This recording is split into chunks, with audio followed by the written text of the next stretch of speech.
La nación de Israel rechazó a Jesús como su Mesías.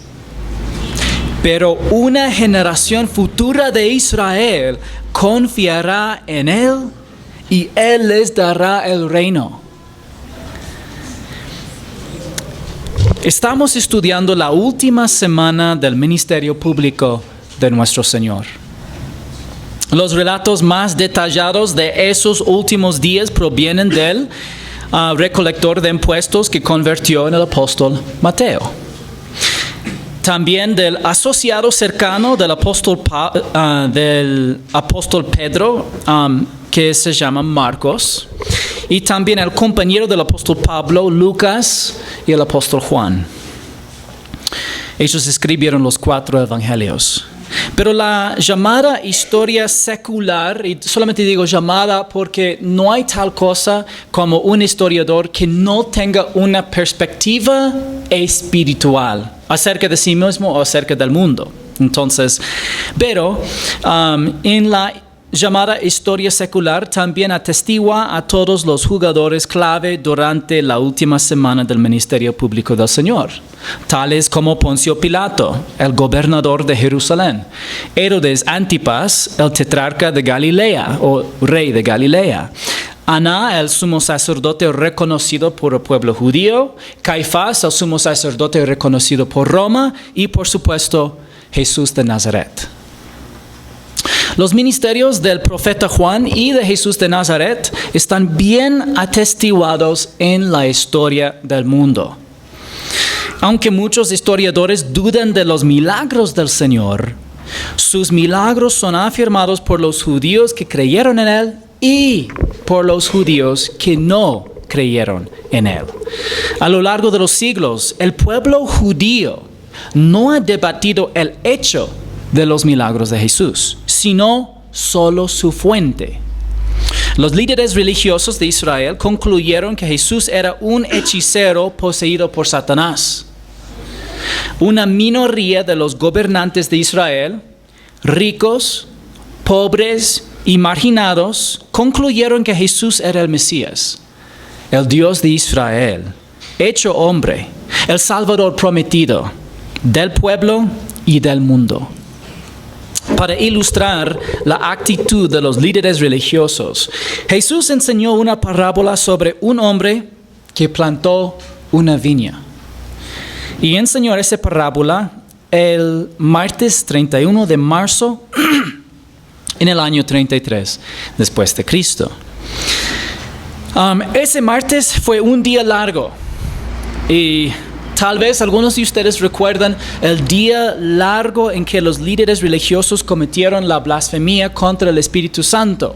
Jesús dio full enseñanzas ese día y encontramos algunas enseñanzas claves, especialmente parábolas acerca del reino en ese día largo, aproximadamente 2 años antes del evento en que hoy estamos estudiando.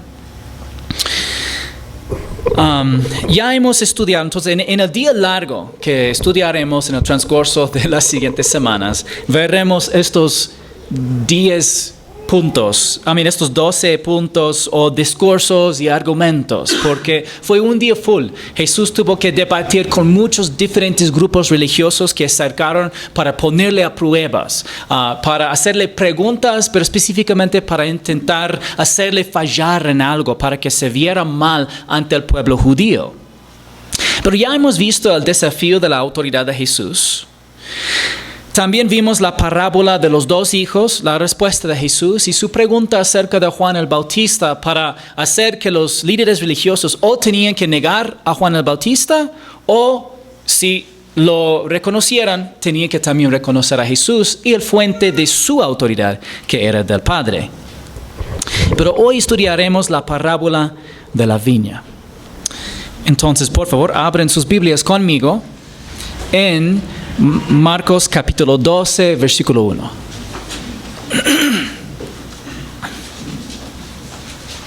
Esta mañana estaba conversando con un hermano y la pregunta es, ¿por qué llevar la Biblia a la iglesia si el pastor pone los versículos en el proyector?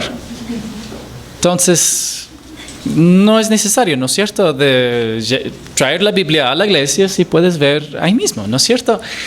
Pero te digo por qué deberías todavía traer tu Biblia a la iglesia, ¿ya? Porque obviamente puedes leer los versículos allí en la pantalla, ¿ya? Pero no sabes dónde se encuentra aquí. Y el propósito de esta Biblia sí es de leerla diariamente. Tú dices, pero tengo mi celular pues, y leo la Biblia en mi celular, ¿ya? Pero ¿qué pasa cuando no tienes tu cargador? Yo conozco, a mi celular.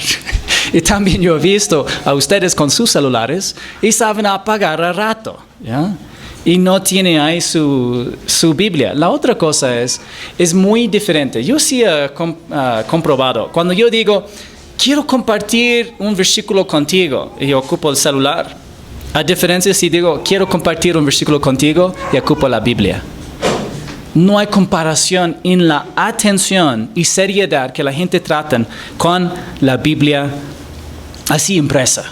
Entonces yo les recomiendo, hermanos, que aprendan cómo manejar la Biblia impresa. Aunque hay la tecnología, pero no siempre tenemos. Ustedes saben, los apagones de pronto ya no tienen sus celulares porque no podían cargarlas, etc. Pero todavía tienes eso, imagínense, en miles de años. Solamente es en los últimos años en el mundo moderno que nosotros tenemos tan fácil acceso a la palabra de Dios. Antes, una Biblia así, podemos decir aproximadamente tuvo el valor de $1 millón. Tenían una sola copia para toda la iglesia y tenían que reunir solamente para escuchar la palabra porque no eran tan ricos como para tener su propia copia. Entonces nosotros tenemos grandes riquezas. Les animo, trae su Biblia nomás a la iglesia. Pero bueno, si no tienes, ahí mismo está en la pantalla. Leemos. Entonces Jesús comenzó a hablarles en parábolas. Un hombre plantó una viña y la cercó con un muro. Cavó un estanque debajo del lagar y edificó una torre. La arrendó a labradores y se fue de viaje. Cuando Jesús comenzó a contar una historia sobre un hombre plantando una viña, ¿en qué podría haber pensado su audiencia original? Bueno, Isaías escribió una canción que describió a Israel como la viña infructuosa del Señor.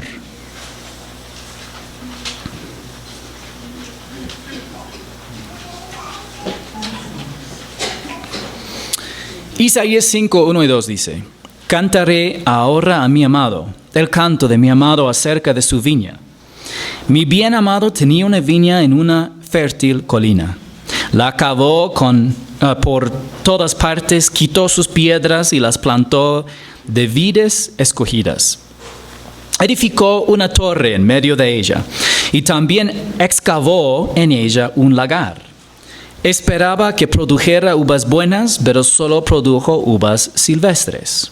Y versículo 7 dice, ciertamente la viña del Señor de los ejércitos es la casa de Israel. Y los hombres de Judá, su plantío delicioso.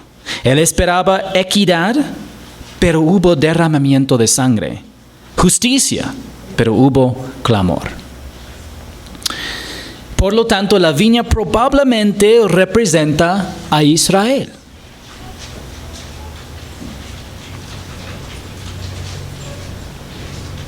Tal vez has escuchado la canción, quiero trabajar en la viña del Señor. Sí. Es una linda canción. Pero a veces hay confusión por tradiciones así o canciones que son lindas, pero a veces que no son basadas en exactamente el contexto de un pasaje. Aquí, esa viña se relaciona específicamente con Israel y vamos a ver en un momento, también se relaciona con el reino, pero las dos cosas son unidas y inseparables. ¿Qué pasó después en la parábola? Leemos. Al tiempo de la vendimia, envió un siervo a los labradores para recibir de los labradores su parte de los frutos de la viña. Pero ellos, echándole mano, lo golpearon y lo enviaron con las manos vacías. En la parábola, la fecundidad de la viña no es el problema como en la canción de Isaías. Entonces, otra vez, contexto. En la canción de Isaías el problema específicamente era fecundidad. En cambio aquí la parábola se centra en los labradores de la viña, y su actitud hacia los siervos del hombre y al mismo hombre. Cuando el hombre envió siervos a la viña, los labradores los maltrataron y algunos los mataron. Los labradores probablemente representan a los líderes incrédulos de Israel. A los líderes incrédulos de Israel. Para darle una idea del fracaso de los líderes de Israel, permítame mostrarle una lista de sus reyes. Son bastantes reyes. Tenemos el reino unificado bajo Saúl, David, Salomón. El reino del norte, Israel, y el reino del sur, Judá. ¿Ya? Y estos eran concurrentes, al mismo tiempo había el reino del norte y el reino del sur, hasta que primero fue destruido el reino del norte. Recuerde que la historia de Israel se ha registrado meticulosamente y ha demostrado que a lo largo de los siglos es confiable e históricamente precisa. Aquí hay algunos ejemplos de evidencia arqueológica para los reyes de Israel y Judá. Y tú dices, ¿pero por qué sería significativo eso? La razón es porque en tiempos pasados, hasta que historiadores que no tenían evidencias arqueológicas, por ejemplo, por el rey David, decían que el rey de David era mitológico. Había algunos siglos que historiadores seculares decían que prácticamente la mayoría de los reyes eran solamente cuentos de la imaginación del rey Josías.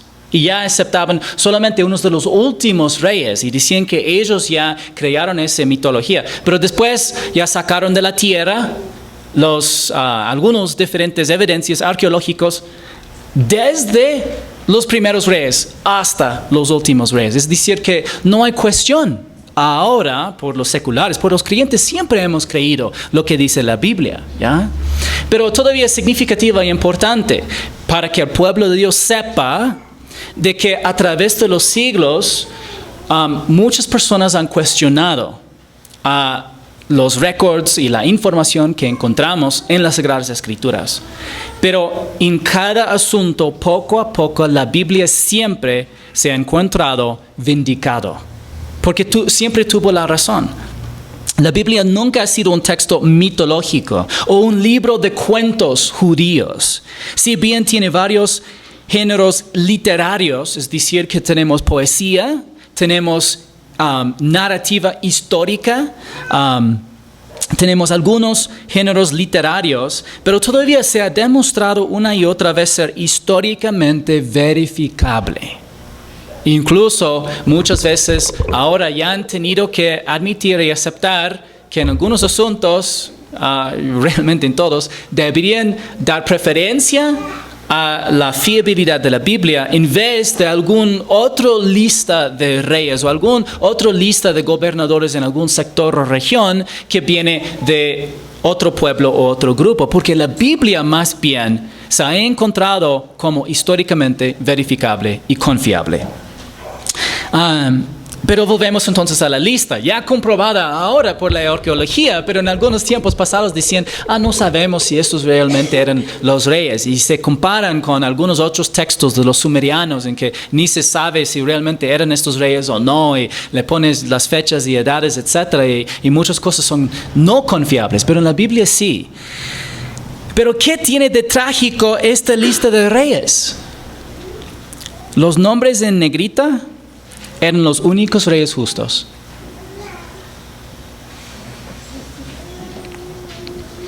10 de 42.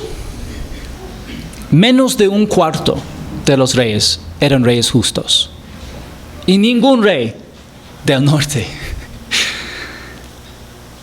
Estos hombres eran labradores de la viña que pertenece al Señor. Y lamentablemente la mayoría de ellos eran malos labradores. Es importante recordar que en alguna manera cada persona es un labrador. por un momento consideraremos una aplicación importante para nuestras vidas, aunque este no es el punto principal de la parábola. A todos nos han confiado el tiempo, la energía y los recursos que finalmente, realmente, pertenecen al Señor. Efesios 5, 15 al 17 dice, por tanto, tengan cuidado cómo andan o cómo vivan, no como insensatos, sino como sabios. Y es una sabiduría, es una habilidad para vivir que viene de Dios. Aprovechando bien el tiempo, porque los días son malos. Así pues, no sean necios, sino entiendan cuál es la voluntad del Señor. ¿Podemos invertir nuestras vidas en cosas de valor eterno? ¿O podemos pasar nuestras vidas tratando de cumplir nuestros deseos? No todos nuestros deseos son malos, pero cumplir nuestros deseos no es el propósito de nuestras vidas en esta tierra. Estábamos destinados a más, que se encuentra en la voluntad y el plan de Dios para cada creyente en Cristo. Él quiere que abundemos en la esperanza por su gracia. Él quiere que su paz reine en nuestros corazones por fe. Y Él quiere que conozcamos todas las dimensiones del amor de Cristo y crezcamos espiritualmente hasta la estatura que refleja completamente la vida y el carácter de su Hijo. Él quiere que seamos controlados y transformados por el Espíritu Santo de Dios de gloria a gloria. Este proceso implica mayordomía. Vernos a nosotros mismos y a todo lo que poseemos como pertenecientes al Señor y administrar nuestras vidas y todo lo que hay en nuestras vidas como al Señor. Colosenses 3, 23 y 24 dicen, todo lo que hagan, háganlo de corazón como para el Señor y no para los hombres, sabiendo que del Señor recibirán la recompensa de la herencia. Es a Cristo el Señor a quien sirven. Esa perspectiva puede transformar radicalmente nuestra manera de vivir. Pero comienza en el pensamiento. Comienza en nuestra perspectiva.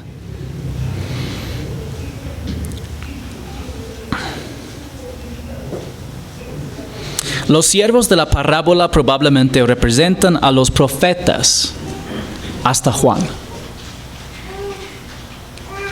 Hay varios relatos en el Antiguo Testamento de profetas que fueron asesinados por los injustos reyes de Israel y Judá. Pero ¿qué más pasa en la parábola?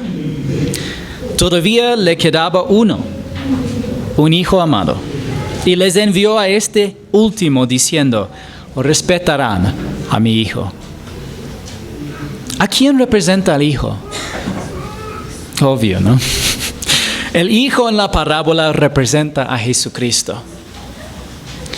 Recuerde que no debemos tratar de encontrar un significado en cada detalle de una parábola. En la parábola, el hombre cree que los labradores respetarán a su hijo, mientras que Dios el Padre sabía por la eternidad pasada que los líderes de Israel rechazarían a su hijo. Entonces solamente es un ejemplo de que no cada detalle se cuadra perfectamente con su significado. Pero aquellos labradores se dijeron entre sí, este es el heredero, vengan, matémoslo y la heredad será nuestra. ¿Qué motivó a los líderes religiosos? Los líderes religiosos de Israel querían el reino mesiánico para ellos mismos sin su rey. Ahora, quiero mencionar que en el pensamiento judío el reino mesiánico es inseparable de la restauración y ascenso de Israel a la cabeza de las naciones. Observe la asociación entre Israel y el reino en la mente de los discípulos en Hechos 1:6. Entonces los que estaban reunidos le preguntaban, Señor, ¿restaurarás en este tiempo el reino a Israel? Ahora, ¿tenían razón los discípulos al asociar el reino de Dios con la exaltación de Israel? Sí. No sabríamos nada del reino prometido si no fuera por el pueblo de Israel y la promesa que el Dios de Israel le hizo a ellos. Sin embargo, no podían apropiarse de ese reino sin aceptar a su rey. Y lo mismo ocurre con usted y conmigo. Nadie puede entrar en el reino de Dios sin nacer de nuevo por la fe en Jesucristo. Ellos decían, vengan, matémoslo y la heredad será nuestra. Este es el colmo de la locura. Pero característico de la rebelión de la humanidad contra Dios. Desde Babel, la humanidad ha intentado alcanzar el cielo sin el Señor, regresar al jardín del Edén sin Dios y crear el reino sin su rey. Si se presta atención a este tema, notará que permea la cultura popular y el entretenimiento. No sé si han dado cuenta de este tema tan popular. Hay dos ideas que el hombre ha llegado a aceptar. La primera es que puede convertirse esencialmente en Dios. La segunda es que puede crear un entorno perfecto sin Dios. El reino. Ningún ser creado será jamás omnipotente, omnisciente ni omnipresente. Ni siquiera los ángeles poseen estos atributos, ya que son exclusivos de la esencia de Dios. Si algún día nosotros seremos como Él, como Jesús es, ¿habla de qué? Habla de la gloria de su cuerpo ya en inmortalidad y habla de su carácter, habla de su amor y su justicia. Este es lo que nosotros vamos a un día reflejar perfecta y completamente, pero nunca su omnisciencia, nunca su omnipotencia, nunca su omnipresencia. La humanidad también cree que puede crear un reino de paz y justicia duraderas sin el Creador. Nos engañamos al pensar eso. La historia humana indica lo contrario. ¿Por qué los líderes humanos siempre nos desilusionan? Porque nacen pecadores como tú y yo. En última instancia, todo líder humano nos decepcionará porque no es el Creador. Él nos creó para conocerlo, amarlo y servirlo. Pero nuestro mayor antepasado, Adán, desobedeció voluntariamente a Dios, hundiendo a la humanidad en el pecado y en la muerte. En el momento en que Adán desobedeció a Dios, su espíritu fue separado de Dios. Es una especie de muerte. Toda muerte implica separación, pero en este caso estamos hablando de separación espiritual. Su espíritu ya fue separado de Dios en el sentido que perdió esa relación correcta que tuvo con el Creador. ¿Y por qué? Porque Dios es infinitamente santo. Como resultado, la paga del pecado es la muerte, que habla de la separación, y en este caso, separación espiritual de Dios. Lo que conduce al final al lago de fuego. Y no hay nada que podamos hacer para resolver ese problema. Como Dios es justo, no puede aceptar nada a cambio de la paga del pecado. Si intentas hacerte aceptable ante Dios mediante las buenas obras, el problema con esa teoría es que la paga del pecado es la muerte, no las buenas obras. Sería como un asesino intentar dar un soborno a un juez para que no lo dé los años que exigen la ley ecuatoriana por un asesino. La mayoría de las personas básicamente creen que son buenas y justas. Creo que todos instintivamente pensamos en nosotros mismos como buenos. Yo no soy una mala persona, ¿ya? Pero solo piensan eso porque pueden encontrar a alguien que parece peor que ellos. Porque pienso ser bueno. Porque estoy comparándome con otra persona que yo creo que sea malo. Pero Dios no nos juzga comparándonos con otras personas, sino comparándonos con su perfecta justicia. Y en comparación de su santidad, todos somos desesperadamente pecaminosos y malvados. Los 10 mandamientos junto con el resto de la ley fueron diseñados para mostrarnos nuestra pecaminosidad y nuestra necesidad de un Salvador. Vamos a tomar la prueba. ¿Cuántos de nosotros hemos puesto algo antes que Dios en nuestras prioridades? Quiero ver sus manos. ¿Ya? Y entonces significa que hemos quebrantado los primeros 2 mandamientos. ¿Cuántos hemos dicho, Dios mío? Y probablemente no estabas orando.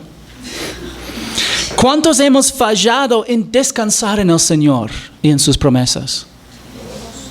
Todos. ¿Cuántos hemos desobedecido a nuestros padres sin justificación? Ahí sí, fregados. ¿Cuántos hemos llamado necio a alguien o alguna otra expresión de desprecio? ¿Ya? ¿Cuántos hemos codiciado en nuestros corazones?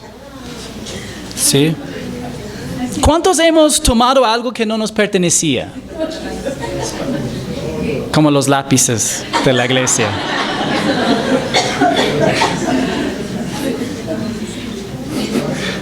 ¿Cuántos hemos mentido? ¿Y cuántos hemos codiciado las posesiones o cosas de otros? ¿Sí? Entonces, todos hemos cometido todos esos pecados, así que de hecho hemos quebrantado el espíritu de la ley en los 10 mandamientos. De todos los días. Y hay 603 mandamientos más de donde provienen. Y ni los conocemos. Aseguradamente hemos quebrantado muchos más mandamientos. Por lo tanto, es totalmente ilógico intentar salvarse guardando los mandamientos de Dios. ¿Por qué?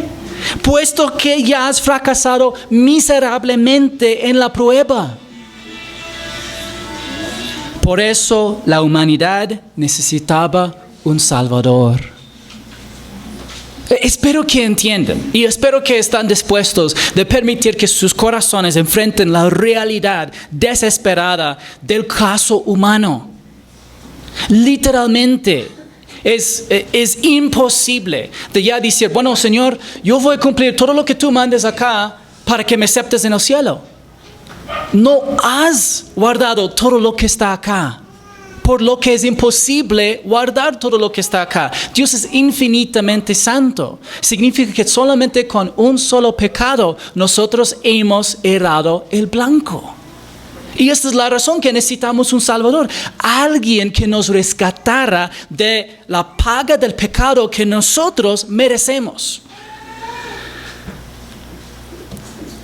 Y así, por su amor, por su gracia, no por ningún mérito nuestro, el Padre envió a su Hijo para que muriera en la cruz por pecados que no cometió, para darnos la vida eterna que no merecemos. Entonces exclamó, consumado es, porque cumplió las Escrituras, terminó la obra que el Padre lo había enviado para hacer y Él había provisto redención para la humanidad una vez para todas. Y porque está consumado, terminado en la cruz, la deuda de nuestro pecado ha sido pagada en su totalidad y no hay nada que podamos añadir ni quitar de su obra terminada en la cruz. La Escritura es clara al afirmar que solo podemos apropiarnos de esa obra mediante la fe en Jesucristo. Y recuerden que la verdadera fe en Jesucristo es exclusiva. No puedes a la vez decir yo confío en Jesús y en mí mismo a la vez. Ayer estaba conversando con un joven que conoce bien el Evangelio y él había compartido con otro joven el mensaje del Evangelio. Y cuando él lo compartió y le dijo, ¿confías en Jesucristo? ¿Crees que la salvación fue 100% Jesús? Y la respuesta del otro joven es no. Yo creo que 50% Jesús y 50% yo. Él sí pagó por mis pecados, pero me toca a mí hacer algo para merecer la vida eterna, ir al cielo. Pero dice en Gálatas, si nuestra salvación fuera por las obras de la ley, entonces Cristo murió en vano. No puede ser 50% nosotros y 50% Cristo. Y si fuera así, Jesús no hubiera dicho consumado es. Si Él lo pagó todo, ¿cuánto sobra por pagar? Nada. Y yo les mostraría, pero no puedo sin causar problemas con el proyector.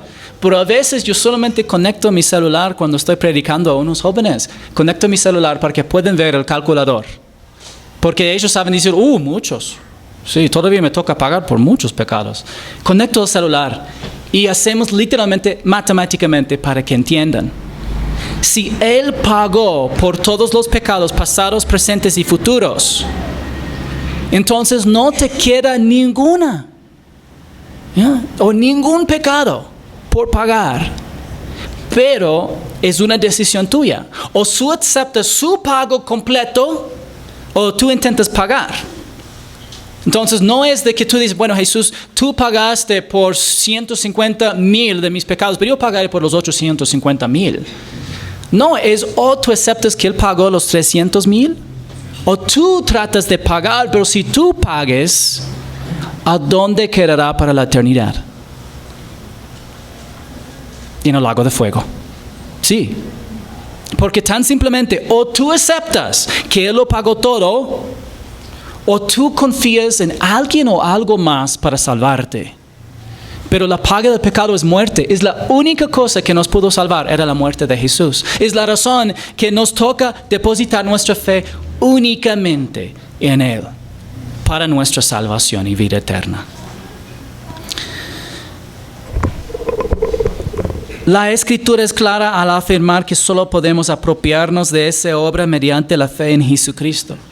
La fe es tan grande como su objeto. El único objeto salvador de la fe es Jesucristo. ¿Por qué? Porque Él es el único, perfecto, santo y justo, y porque es la única persona que murió por tus pecados y por míos. Hechos 16, 30 y 31 dicen, y después de sacarlos dijo, señores, ¿qué debo hacer para ser salvo? Y ellos dijeron, fielmente cumple todo lo que Dios manda hasta el día que mueres. ¿No? A ver. Dice, ser buena persona y no haga nada mal a nadie. ¿No? A ver. Dijo, ame a Dios. ¿No? Ya. A ver, entonces vamos a ver. Entonces sí, lea para mí. ¿Qué dice? Cree en el Señor Jesús y serás salvo tú y toda tu casa. Disculpe por interrumpirlas antes. Solamente quería hacer un punto. Quería que vean que muchas veces es difícil para nosotros aceptar lo que dicen las Escrituras. Tenemos otro concepto tan dominante en nuestros pensamientos que ni entendemos qué significa las cosas que estamos creyendo. Ahora, les acabé antes de decir que nosotros somos mayordomos, pero espero que entiendan algo especial. El pueblo judío tenía una responsabilidad especial. Y ellos tienen un llamado que incluso en que tienen algunas responsabilidades incluso podemos decir por herencia. Aunque no pueden solamente por su nacimiento judío entrar en el reino de Dios. Tienen que poner su fe en Jesucristo, ¿ya? Pero nosotros recién solamente por la fe en Jesucristo ya tenemos responsabilidades y un llamado especial ante el Señor. Primero tenemos una identidad nueva y única y hermosa. Y después también tenemos la voluntad de Dios por nuestras vidas, que es buena, perfecta y agradable, pero que también involucra una mayordomía del tiempo, recursos y fuerza que el Señor nos había dado. Y tenemos la oportunidad ahora de vivir por Él. Muchos tienen al revés. Ellos piensan, y disculpe por alargar en este punto, pero quiero que entiendan. Muchos piensan que si ellos dan a Dios tu vida y son fieles, de que pueden alcanzar ser hijos de Dios. La Biblia dice, tienes que ser un hijo de Dios para poder solamente devolverle la vida que Dios te da. Porque antes de creer en Él, no somos vivos espiritualmente. Somos muertos. Y cuando creemos en Él, nos da vida. Y ahora somos libres de vivir por Él, por fe. Y es algo hermoso, pero todo está basado en el fundamento. Si el fundamento está mal, todo vas a construir mal. Pero si pones bien el fundamento, puedes construir bien. Y el fundamento es Cristo. Su obra terminará en la cruz. Cuando Jesús les dijo a los judíos morales y religiosos que tenían que nacer de nuevo mediante la fe en Él, se rebelaron contra eso. De hecho, la verdadera dependencia del creyente del Señor se hace en... disculpe, eso son otras notas. Aquí, versículo 8 sigue diciendo, echándole mano, lo mataron y lo arrojaron fuera de la viña. Fue la respuesta de los líderes religiosos. ¿Ya? En la parábola, los labradores mataron al Hijo del Hombre. De igual manera, los líderes religiosos provocaron la crucifixión del Señor. ¿Qué hará entonces el dueño de la viña? Vendrá y destruirá a los labradores y dará la viña a otros. Bueno, la primera mitad. Vendrá y destruirá a los labradores. ¿Cuándo se cumplió eso? El hombre que destruye a los labradores probablemente representa la destrucción de Jerusalén en el año 70 después de Cristo. ¿A qué se refiere la entrega de la viña a otros? Esto es el punto muy debatido. Bueno, primero Mateo registró la explicación de Jesús. Por eso les digo que el reino de Dios les será quitado a ustedes y será dado a una nación que produzca los frutos del reino. Ahora la pregunta de millón. ¿A qué nación le dará el Señor el reino de Dios? No les escuché bien, pero creo que decían Israel. La respuesta correcta es Israel, no es la iglesia. Aunque nosotros también, pero muchos maestros de la Biblia afirman que el reino de Dios le fue quitado del pueblo judío y entregado a la iglesia. Pero la cosa es esta, ¿ya? La iglesia no es una nación. Y tal vez tú me dices, pero dice en 1 de Pedro, capítulo 2, una nación santa. ¿A quién fue escrito 1 de Pedro? Y eso es la cosa, muchas veces sin el contexto ni tenemos idea a quién está escribiendo el autor. Dice Pedro directamente, a la dispersión. En toda la Biblia la dispersión habla de los judíos. Dispersos, ¿por qué? Porque ellos eran quitados de su tierra. 1 de Pedro principalmente fue escrito a los judíos, no a la iglesia. Es la verdad que todavía los principios aplican a la iglesia porque los judíos dispersos eran creyentes y miembros de la iglesia. Pero cuando él está citando algo de Éxodo capítulo 19 que trata de Israel, una nación santa, estaba hablando de cumpliendo el papel que nunca podían en su nación antes, pero ahora como un pueblo de Dios, ellos realmente pueden en algún sentido ya cumplir su verdadero llamado como judíos. ¿Ya? Pero entonces, la iglesia no es una nación. Esa nación que recibirá el reino realmente es a un futuro. Pero quiero mencionar, esa teoría de que Dios quita el reino de Israel y le da a la iglesia se llama teología del reemplazo. Teología del reemplazo. Y es terriblemente defectuoso. Es importante para que sepan eso, ¿ya? Muchos maestros lo dirán, Israel, chao, ¿ya? Todo ahora es solo la iglesia y nosotros incluso recibiremos todas sus bendiciones. Si fuera así, significaría que Dios no cumple su palabra. Porque Dios de antemano ya predijo la dispersión de Israel, después su reunión en su tierra ancestral. Después los eventos proféticos en los últimos de los últimos días. Después una nueva dispersión y una nueva reunión con el rescate del Mesías en el último día de la tribulación.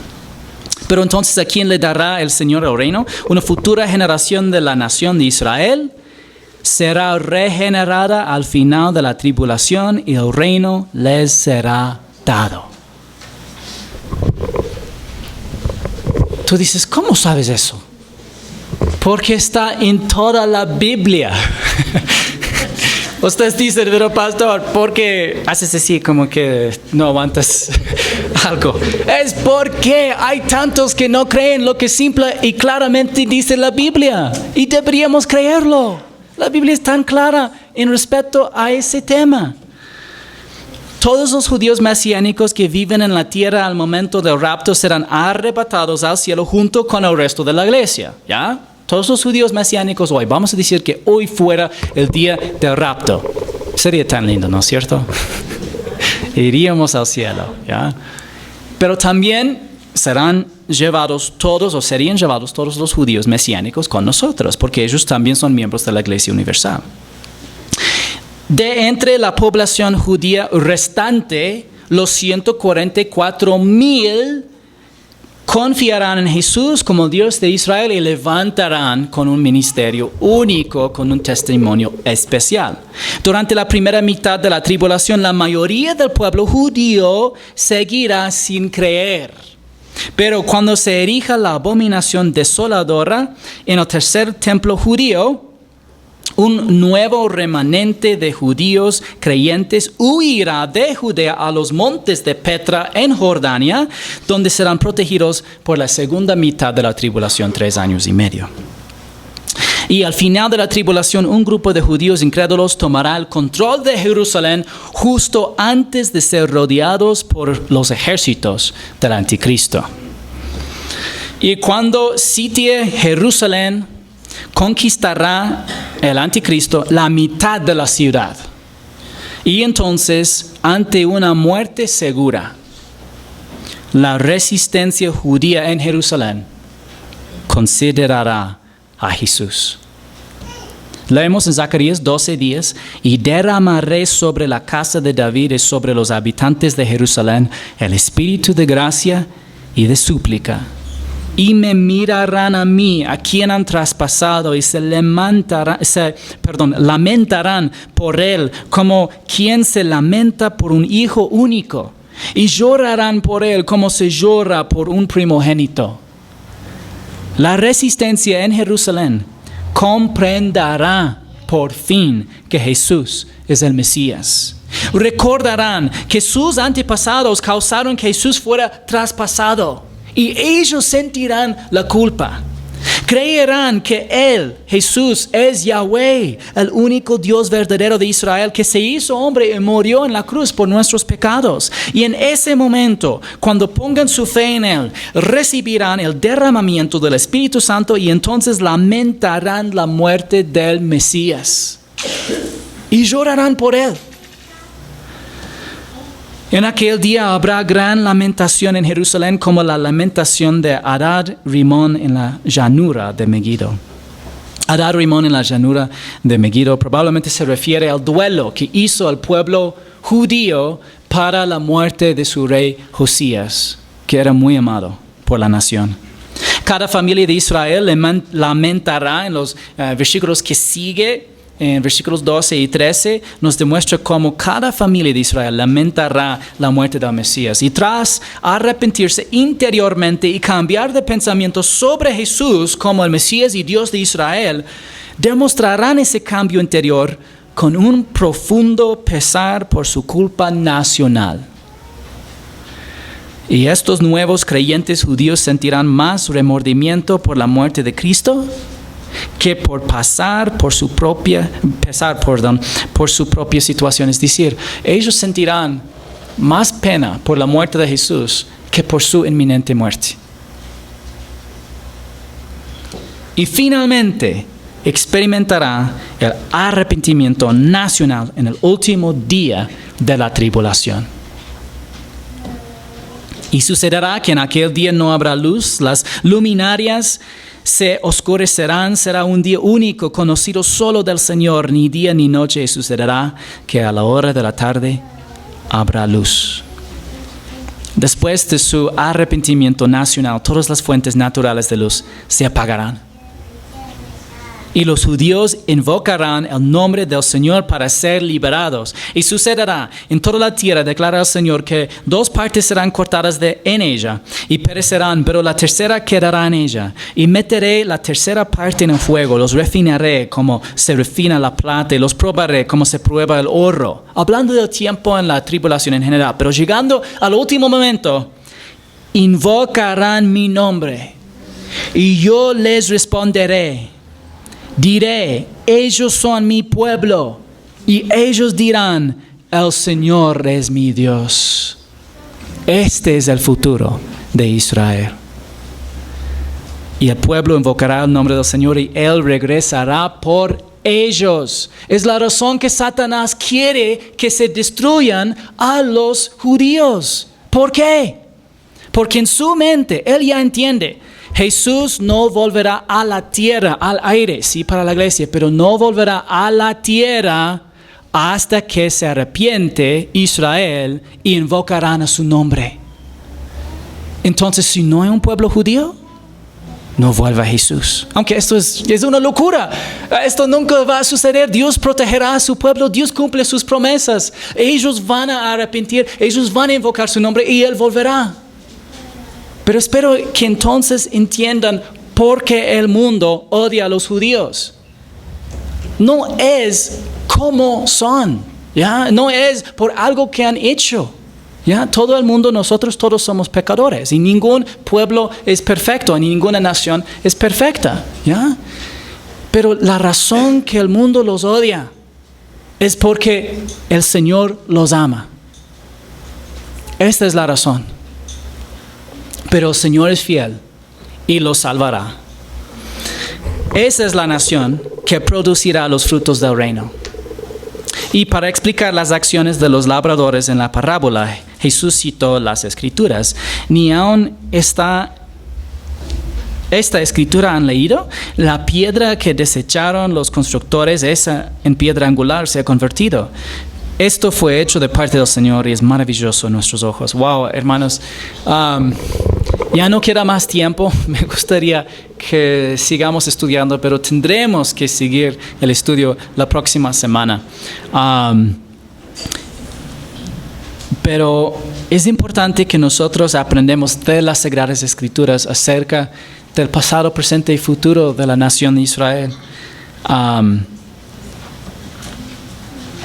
Las Escrituras nos hablan de esa nación, su rechazo pasado del Jesucristo, pero también su arrepentimiento y su invocación futura.